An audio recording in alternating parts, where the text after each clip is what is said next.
Bendecido día para todos nuestros hermanos que nos sintonizan en las diferentes emisoras radiales dedicadas a la evangelización católica.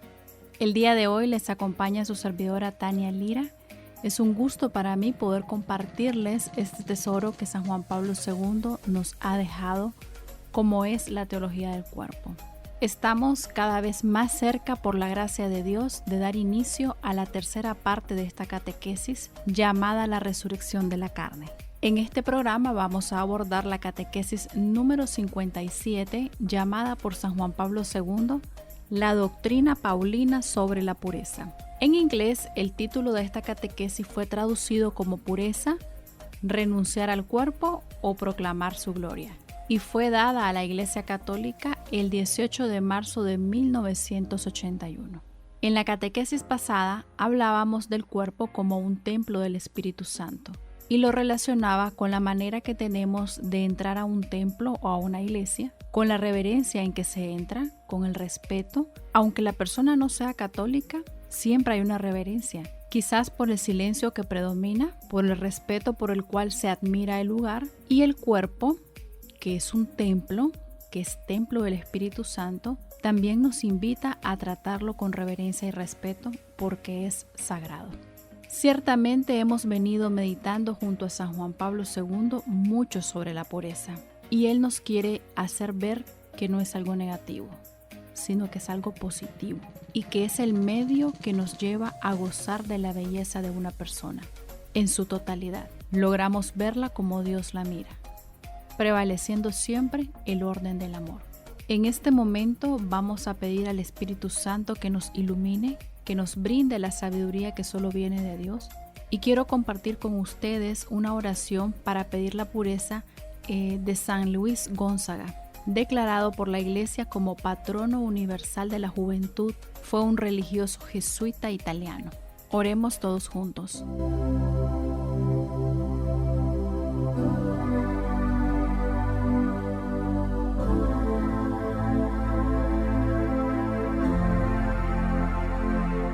En el nombre del Padre, y del Hijo, y del Espíritu Santo. Amén.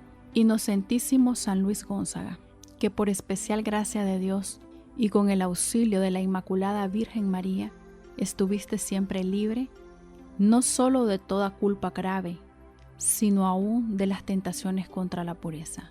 Humildísimamente te ruego que me alcances del purísimo corazón de Jesús, que todo lo padeció menos ser calumniado contra esta virtud de la pureza, y de su excelsa Madre, la Virgen Purísima e Inmaculada, la gracia de resistir siempre al punto cualquier pensamiento impuro, y de morir 1000 veces antes que manchar mi alma con un pecado grave. Amén.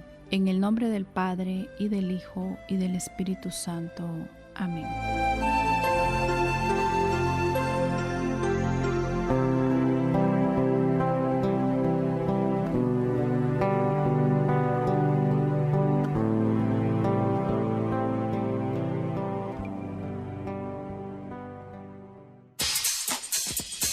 La tentación superada es, en cierto sentido, un anillo con el cual el Señor desposa consigo el alma de su siervo.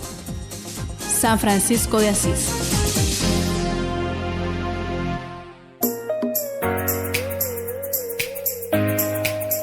El Papa empieza esta catequesis diciéndonos: en nuestro encuentro de hace algunas semanas, centramos la atención sobre el pasaje de la primera carta a los Corintios, en el que San Pablo llama al cuerpo humano templo del Espíritu Santo, y escribe: ¿O no sabéis que vuestro cuerpo es templo del Espíritu Santo, que está en vosotros, y habéis recibido de Dios, y que por tanto no os pertenecéis? Habéis sido comprados a precio. Primera de Corintios 6. ¿No sabéis que vuestro cuerpo son miembros de Cristo? Primera de Corintios 6:15. Nuestro cuerpo es templo del Espíritu Santo. Es una realidad profunda, pues fuimos creados a imagen y semejanza de Dios, quien habita en nosotros. ¿Cuántas veces hemos profundizado en esta realidad? ¿Cómo es prodigiosa la complejidad de nuestro cuerpo, de sus órganos y de su funcionamiento? Estamos continuamente frente al milagro permanente de un espíritu encarnado. En efecto, yo estoy presente en mis ojos, en mi voz, en mis manos. Sin reducirme a eso, soy en algún modo mi cuerpo. Es por esto que no decimos mi cuerpo tiene calor, sino que decimos yo tengo calor. A través de mi cuerpo y dentro de mi cuerpo, lo que hay más espiritual está impregnado en algún modo en el corazón de la materia y actúa en el interior sobre el mundo. El cuerpo se presenta como un caballo de Troya del espíritu, bien colocado en medio del universo físico. Es un instrumento de acción sobre el mundo. Tu cuerpo es, sobre todo, lugar de comunicación con los otros. Un gesto significativo de la cabeza o del gesto de fruncir las cejas, una sonrisa de aliento o un guiñar de ojo lleno de complicidad, un fuerte apretón de manos o una caricia prolongada. Con estos gestos el cuerpo habla. Nuestro cuerpo comunica. En este lenguaje hermoso del cuerpo, el sexo también tiene un lugar, ciertamente relativo, pero a veces decisivo. En sí mismos, por su estructura y su funcionamiento, los órganos sexuales masculinos y femeninos son una promesa de comunicación y un bien de fecundidad. En efecto, permiten ver la posibilidad del abrazo de los cuerpos y de los corazones, porque contienen virtualmente la vida que de ellos pueden nacer. Nuestros órganos sexuales están tan perfectamente estructurados por nuestro Creador para que permitan la unión carnal cara a cara. Este es un caso único en el terreno de la sexualidad animal. La capacidad de generar vida, como la de ofrecer ternura y placer, expresan la grandeza y la dignidad del cuerpo en su posibilidad de comunicar. Nuestro cuerpo hoy no se encuentra en su verdad definitiva, porque nosotros somos una sombra de lo que seremos en el momento de la resurrección. Y es por eso que San Pablo en Romanos 8:20 nos dice: pertenecemos por todo lo que somos, incluido nuestro cuerpo, a un universo despedazado, a una creación sometida a la vanidad. Estamos lejos de la integridad y de la armonía original de Adán y Eva antes del pecado original, y no conocemos todavía el esplendor del mundo nuevo. El cuerpo y la diferencia sexual entre hombre y mujer forman parte del proyecto inicial de la creación realizada por Dios y están destinados a durar para siempre. Somos seres de carne, hombres y mujeres destinados a la eternidad.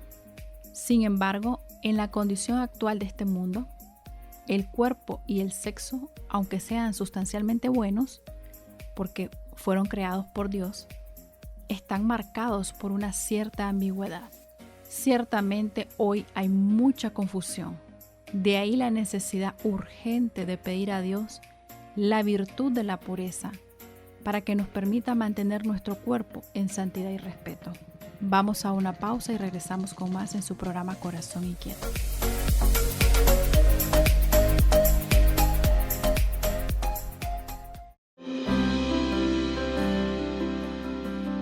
El amor intenso no mide, sino que simplemente se da.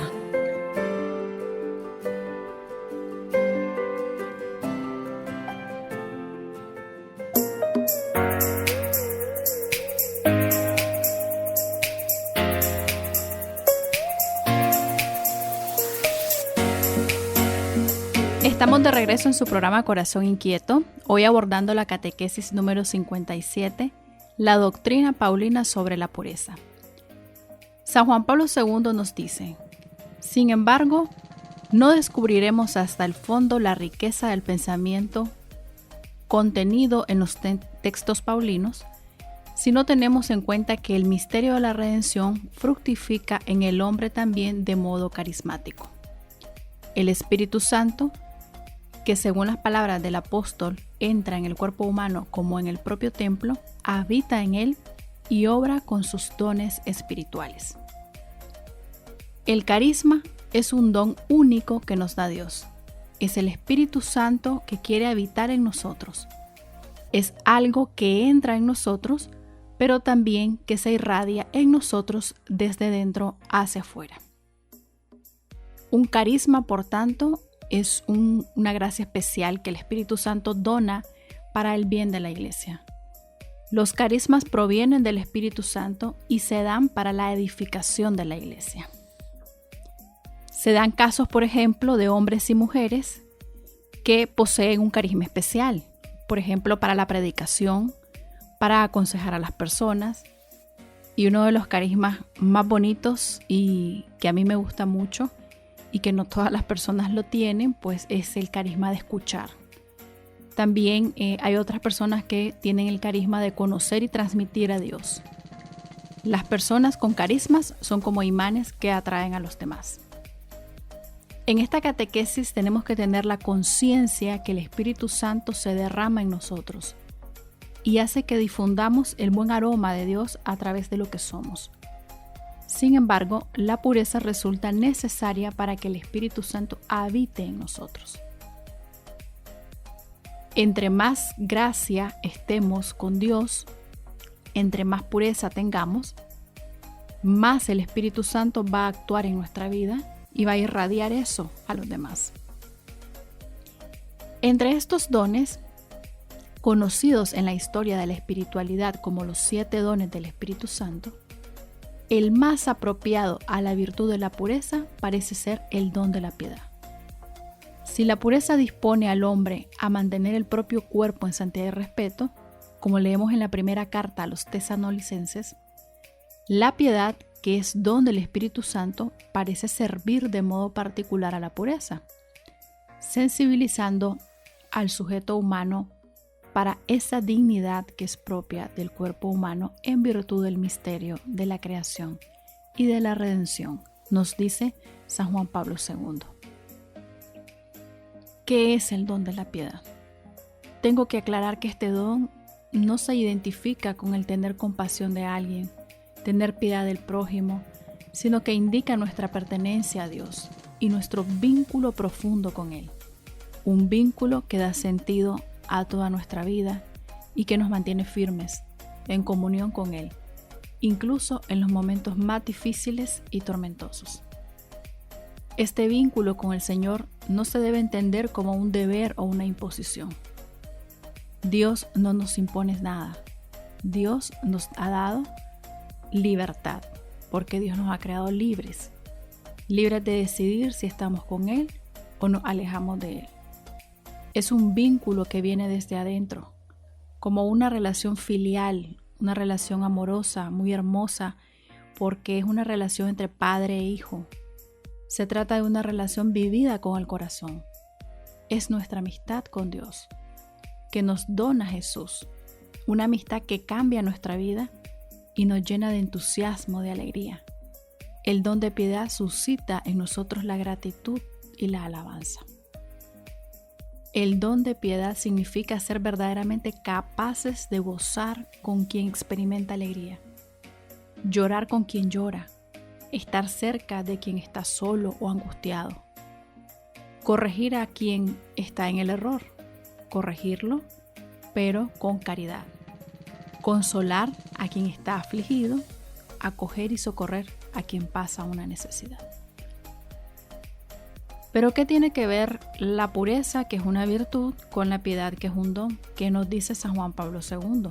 ¿Por qué él relaciona estos dos? Analizar esta relación nos llevará a tener una libertad interior que nos permita abrirnos al amor verdadero y disponer el corazón a la redención. Por virtud debemos entender que es aquel acto repetido que en esencia es bueno. Y cuando el hombre hace algo que es bueno, y esto lo hace continuamente, hasta hacerlo cotidiano, hasta hacerlo día a día y casi automático, podemos hablar que pone en práctica una virtud. Dentro del plano de la virtud va involucrada la voluntad del hombre. Es claro que es Dios quien infunde los buenos deseos, los buenos pensamientos y las buenas acciones. Sin embargo, es el hombre quien es libre de utilizar su voluntad para seguir ejerciendo dichos actos y llegar a ser rico en virtud. Cuando tienes el don de la piedad, te haces más sensible para descubrir la dignidad que se esconde en tu propio cuerpo y en el cuerpo de los demás. Gracias al don de la piedad, las palabras de Pablo, ¿no sabéis que vuestro cuerpo es templo del Espíritu Santo que está en vosotros y que no os pertenecéis? Adquieren la elocuencia de una experiencia y se convierten en vida y vivida verdad en las acciones. Abren también el acceso más pleno a la experiencia del significado esponsalicio del cuerpo y de la libertad del don vinculada con él, en la cual se descubre el rostro profundo de la pureza y su conexión orgánica con el amor. Palabras textuales de San Juan Pablo II en esta catequesis. Más allá de los códigos morales, de las reglas, me encanta cómo el Papa explica la pureza como esa experiencia, como algo que se vive, que se hace verdad, que se hace vida, pero que se hace vida en las acciones. Es algo que da vida. No es un término fuera de nosotros, allá lejano, el término de la pureza. Él nos dice que es una experiencia, que realmente hay que vivirla, pero hay que vivirla en nuestras acciones, en nuestro día a día. La pureza del corazón nos alcanzará el ver a Dios. Nos da desde ahora la capacidad de ver según Dios todas las cosas. Evidentemente esto se hace necesario entrenarse día a día para alcanzar esta virtud. San Juan Pablo II también nos dice que la virtud de la pureza y el don de la piedad abren también el acceso más pleno a la experiencia del significado esponsalicio del cuerpo. ¿Qué significa esto? Bueno, sabemos que somos un don para el otro y que el otro debe ser un don para nosotros. Debemos aprender a descubrir a los demás como una manera de amar. Debemos aprender a vivir en comunión con el otro, independientemente de que si el otro es mi primo, si es mi novio, si es mi vecino, si es mi esposo. Todos tenemos ese significado esponsal del cuerpo, que significa que fuimos hechos para la entrega. Fuimos hechos para la donación y que de esta manera nos realizamos en el amor. El pontífice nos dice, aunque el mantenimiento del propio cuerpo en santidad y respeto se forme mediante la abstención de la impureza y este camino es indispensable, sin embargo, fructifica siempre en la experiencia más profunda de ese amor que ha sido grabado desde el principio, según la imagen y semejanza de Dios mismo, en todo el ser humano y por tanto también en su cuerpo. El Papa ciertamente nos habla de una verdad objetiva. Tenemos los mandamientos, contamos con ellos y estos nos orientan la manera en cómo debemos comportarnos. Debemos evitar toda impureza, pero también nos abre el camino al amplio campo de la subjetividad, de todo este personalismo de San Juan Pablo II. ¿Qué quiere decirnos con ese personalismo? Bueno, el Papa nos invita a partir de la persona, que nosotros veamos todo a partir de la persona, desde su totalidad, de esos anhelos profundos de su corazón, y cómo desde ahí vemos ese amor inscrito en nuestros corazones, ese amor inscrito que Dios mismo nos lo ha dado y lo hace a través de la pureza. La norma personalista de San Juan Pablo II se centra en la persona y nos dice que la acción es la que revela a la persona y no al revés. Nuestras acciones son las que revelan lo que hay en nuestro corazón. En realidad nuestras acciones son las que nos definen como buenas o malas personas. Regresamos con más.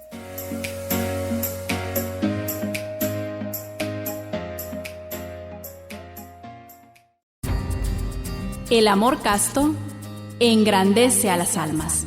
Víctor Hugo.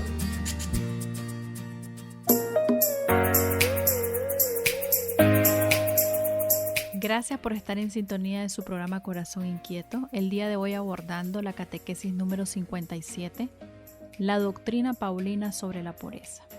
El Papa nos expresa en esta catequesis que la pureza como virtud, o sea, capacidad de mantener el propio cuerpo en santidad y respeto, aliada con el don de la piedad, como fruto de la inhabitación del Espíritu Santo en el templo del cuerpo, realiza en él una plenitud tan grande de dignidad en las relaciones interpersonales, que Dios mismo es glorificado en él. La pureza es gloria del cuerpo humano ante Dios.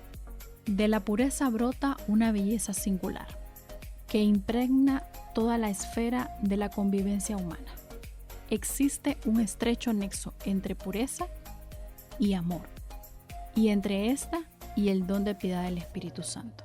Vuestro cuerpo es templo del Espíritu Santo. Glorificad a Dios con vuestros cuerpos.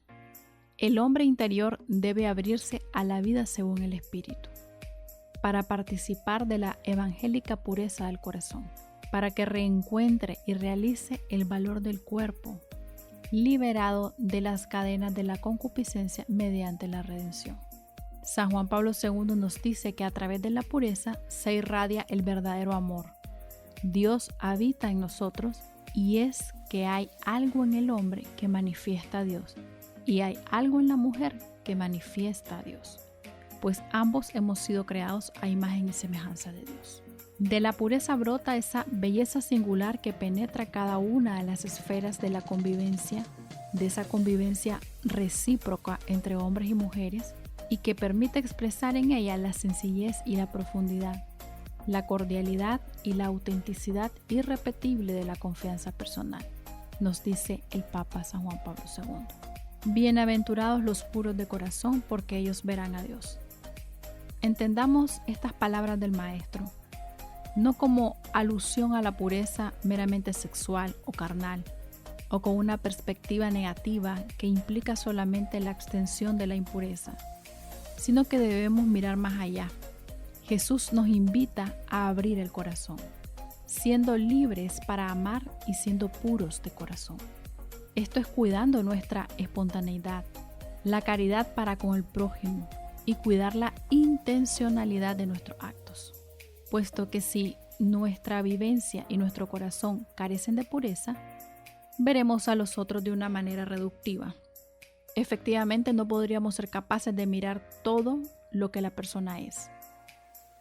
Y la concupiscencia es la que nos orilla a la pérdida de la pureza. Y es la que nos da una visión utilitarista de la persona. Es decir, el ser humano se sirve del otro usándolo solamente para satisfacer sus propias necesidades.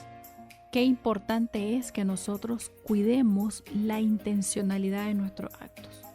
O sea, ¿qué intención tengo yo al acercarme a una persona? ¿Qué intención viene a mi mente y a mi corazón cuando conozco a una mujer o cuando conozco a un hombre?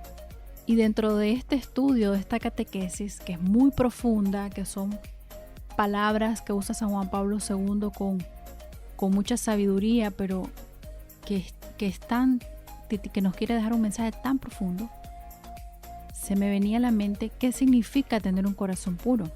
En una de las catequesis, el Papa Francisco nos explica que significa conservar en nuestro interior lo que es digno de una relación con el Señor, pero una relación verdadera, dice él, una relación con una vida íntegra, lineal y sencilla en su presencia. Tener un corazón puro es un caminar de purificación interior. Hay que reconocer con frecuencia que nuestro peor enemigo está escondido dentro de nosotros mismos y necesitamos convertirnos al Señor. Este proceso implica reconocer la influencia del mal que hay en nosotros y dejarnos conducir con docilidad por el Espíritu Santo. Es un camino de maduración. Supone renuncia, sinceridad y valentía. Cuando descubrimos nuestra sed de bien y la misericordia de Dios que nos sostiene, comienza un camino de liberación que dura toda la vida y nos prepara al encuentro con el Señor. Se trata de un trabajo serio y sobre todo de una obra que Dios hace en nosotros a través de las pruebas, de las purificaciones de la vida y que nos lleva, si lo aceptamos, a experimentar una gran alegría y una paz verdadera que solo viene de Dios. San Juan Pablo II continúa diciéndonos en esta catequesis: como Cristo en su bienaventuranza del Sermón de la Montaña, la que se refiere a los puros de corazón, pone de relieve la visión de Dios, fruto de la pureza y en perspectiva escatológica. Así Pablo, a su vez, pone de relieve su irradiación en las dimensiones de la temporalidad, cuando escribe: todo es limpio para los limpios, mas para los impuros y para los infieles nada hay puro, porque su mente y su conciencia están contaminadas. Alardean de conocer a Dios, pero con las obras le niegan. Tito 1:15. Qué fuertes estas palabras. Alardean de conocer a Dios, pero con las obras le niegan. Los cristianos incoherentes suscitan escándalo porque dan un antitestimonio a quien no cree, nos ha dicho el Papa Francisco en sus catequesis. La incoherencia de los cristianos es una de las armas más efectivas que tiene el diablo para debilitar al pueblo de Dios y para alejar al pueblo de Dios del Señor, decir una cosa y hacer otra. Una persona que hace oración, que intenta escuchar la voluntad de Dios, que pone los ojos en el Señor, que eleva su corazón constantemente, es lógico que tenga una vida coherente y que luche día a día por ser mejor persona, que domine su carácter, que sea más delicado con los demás, que sepa pedir perdón cuando se equivoca. En definitiva, que se esfuerce por representar a Cristo ahí donde va. Una gran tarea. Cierto es, no todos somos la Beata Teresa de Calcuta. Y a veces se nos hace muy difícil mantener la compostura. O efectivamente a veces vamos tarde, con prisa, y nuestro carácter puede cambiar en segundos. Pero si queremos ser como Cristo dice, como le pide Jesús a su Padre, que seamos todos uno, para que donde Él esté se note su amor, se tiene que ver en nuestra vida también. Que se note el amor, o por lo menos que se note el gran esfuerzo que estás haciendo por practicar ese amor. Que no puede ser la justificación que siempre escuchamos. Es que yo soy así, es que yo tengo un carácter fuerte, y es que así soy y punto. No podemos pasarnos solo en excusas para justificar unos comportamientos que son muchas veces anticristianos. Vamos a intentar volver a poner nuestro corazón en el Señor, hacer lo que Él nos pide que hagamos, que es ser uno con el Padre. Vamos a irnos a una pausa y regresamos con más en su programa Corazón Inquieto.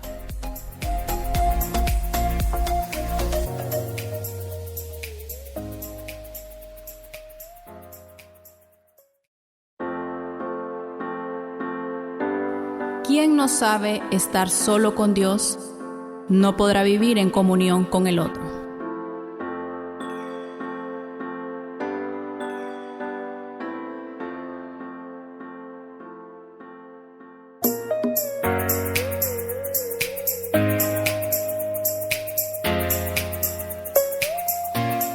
Gracias por seguir en sintonía de su programa Corazón Inquieto.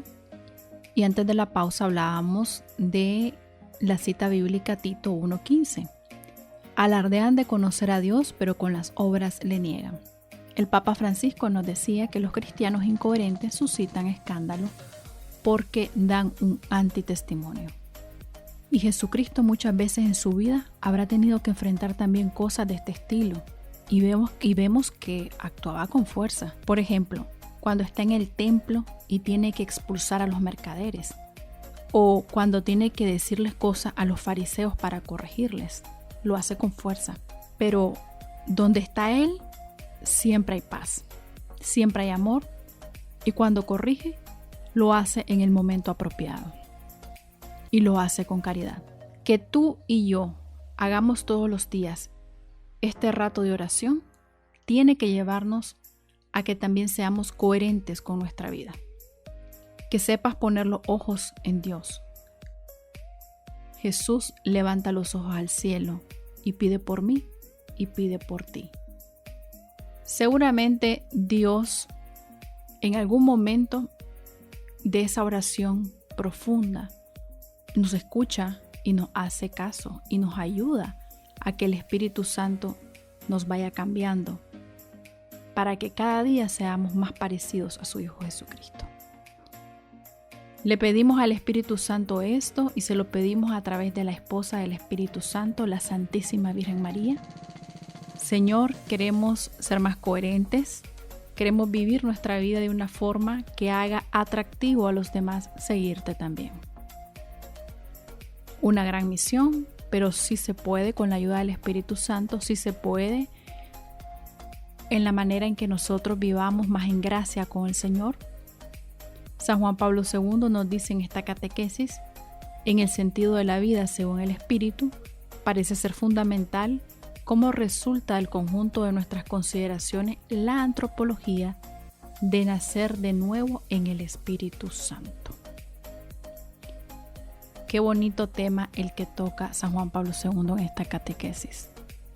Nacer de nuevo en el Espíritu Santo.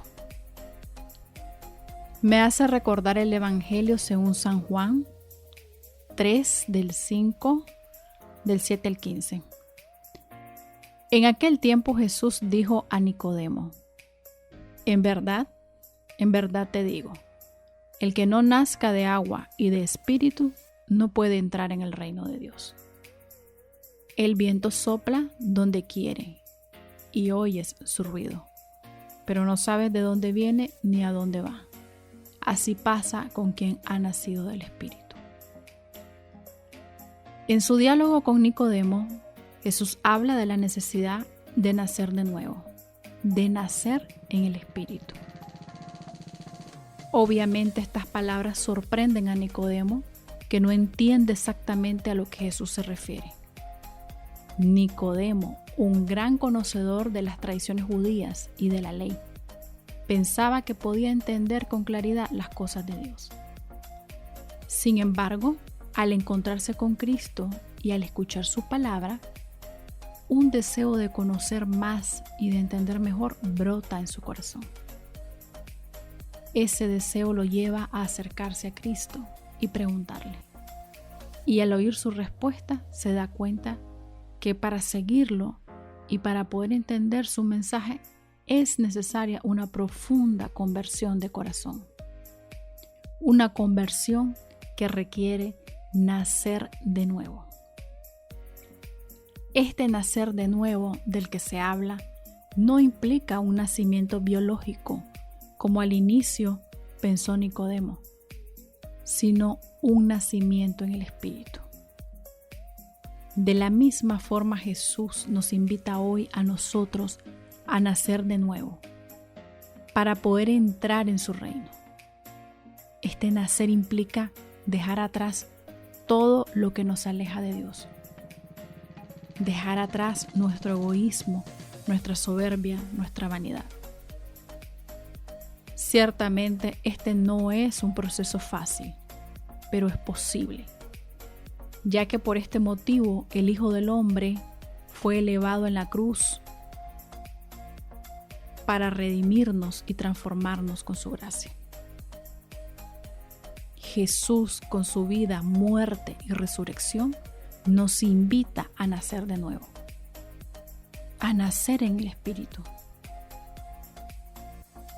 Nacer en el Espíritu también implica dejar atrás nuestras seguridades, nuestras ideas, nuestra forma de ver y hacer las cosas para acoger lo que Dios nos pide, para acoger lo que Dios nos presenta.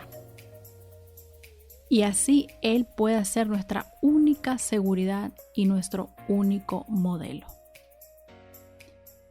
Aunque por el bautismo ya nacemos en el Espíritu y nos hacemos hijos de Dios, es necesario renovar esa gracia bautismal para poder vivir en plenitud las gracias que Dios nos concede a diario. De esta forma, al renacer en el Espíritu con nuestra renovación y constante transformación, podremos irradiar con mayor intensidad el amor de Dios. Podemos irradiar esa pureza de la que nos ha hablado San Juan Pablo II a lo largo de toda esta catequesis. Ciertamente, queridos hermanos, debemos estar más atentos a la voz del Espíritu Santo e invocar su ayuda, invocar su presencia con mayor intensidad en nuestras vidas, porque será la única manera de ver cómo Dios mira. Será la única manera de que Dios habite realmente en nosotros y podamos irradiar con nuestras acciones, con nuestros hechos, la presencia de Dios en nuestra vida a nuestros hermanos. El consejo de hoy: estar más atentos a la voz del Espíritu Santo. Buscar más la gracia del Señor para que el Espíritu Santo que habita en nosotros se despierte y con más intensidad esté presente en nuestras vidas, para que los demás puedan tener un testimonio realmente de una persona católica. Debemos irradiar con nuestras acciones, con nuestros actos, lo que Dios ha hecho en nuestra vida, para que cale en el corazón de los otros y puedan seguir a Cristo y puedan llegar a ser muy felices. Dios les bendiga. Nos hiciste, Señor, para ti, y nuestro corazón está inquieto hasta que descanse en ti.